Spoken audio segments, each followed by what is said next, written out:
Good morning class 11th A and 11th B. इस week में जो है आप लोगों का the week which is starting from the 17th of the August, 17 अगस्त से लेके 21 अगस्त तक आपका सिर्फ रिवीजन ही करवाया जाएगा। मैं कोई नया टॉपिक नहीं शुरू कराऊंगा क्योंकि 22 अगस्त से क्लास 11th आपके ऑनलाइन असेसमेंट एग्ज़ाम शुरू होने वाले हैं।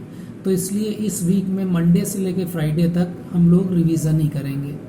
उस रिवीजन में मैं आपको वेडनेसडे या थर्सडे को एक मॉक टेस्ट भी दूंगा।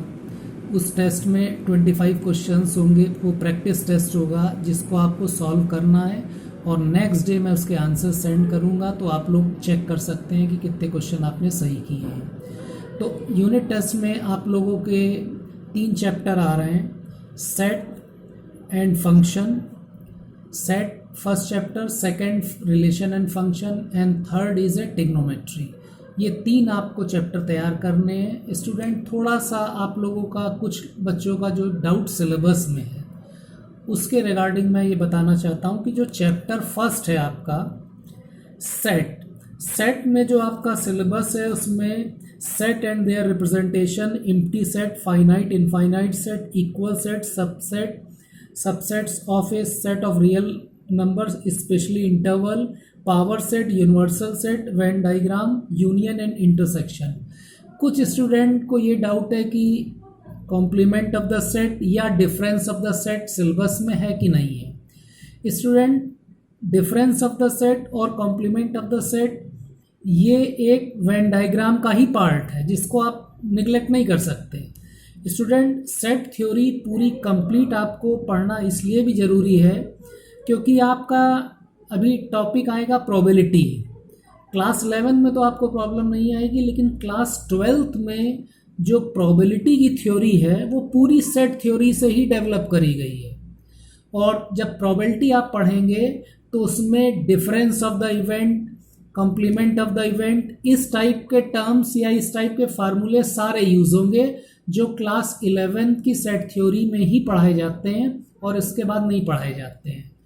तो स्टूडेंट, मेरा सजेशन ये है कि डिफरेंस ऑफ द सेट और कॉम्प्लीमेंट ऑफ द सेट, फिर 2 इवेंट के यूनियन पे जो न्यूमेरिकल बेस्ड प्रॉब्लम्स हैं, वर्ड प्रॉब्लम्स हैं, वो भी आप लोग को करनी है। बहुत सिंपल प्रॉब्लम करनी है, कोई बहुत कॉम्प्लिकेटेड प्रॉब्लम नहीं करनी है, क्योंकि सेट थ्योरी अगर आप 11 में ठीक से नहीं पढ़ेंगे तो फिर क्लास 12th में जब आप प्रोबेबिलिटी पढ़ेंगे तो उसमें बहुत प्रॉब्लम आएगी, क्योंकि क्लास 12th की जो प्रोबेबिलिटी है वो उसकी पूरी थ्योरी जो है वो सेट थ्योरी से ही डेवलप करी गई है।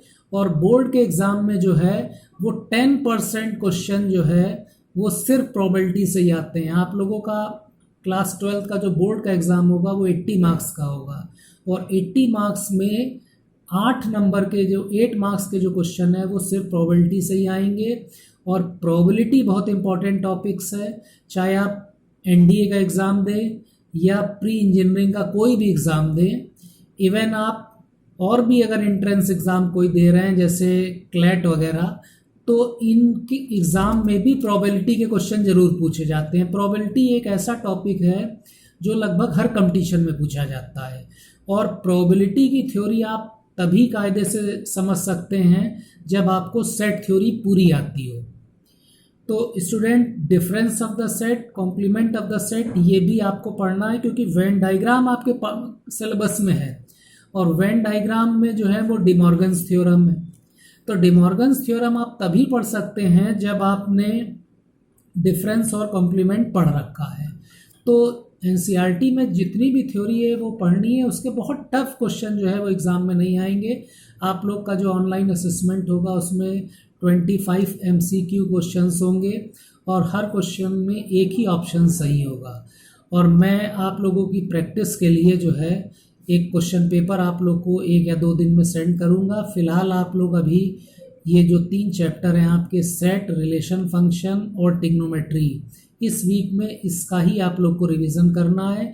और जब यूनिट टेस्ट आपका ये या ऑनलाइन असेसमेंट जब टेस्ट कंप्लीट हो जाएगा उसके बाद फिर जो है हम नेक्स्ट चैप्टर शुरू करेंगे। Thank you.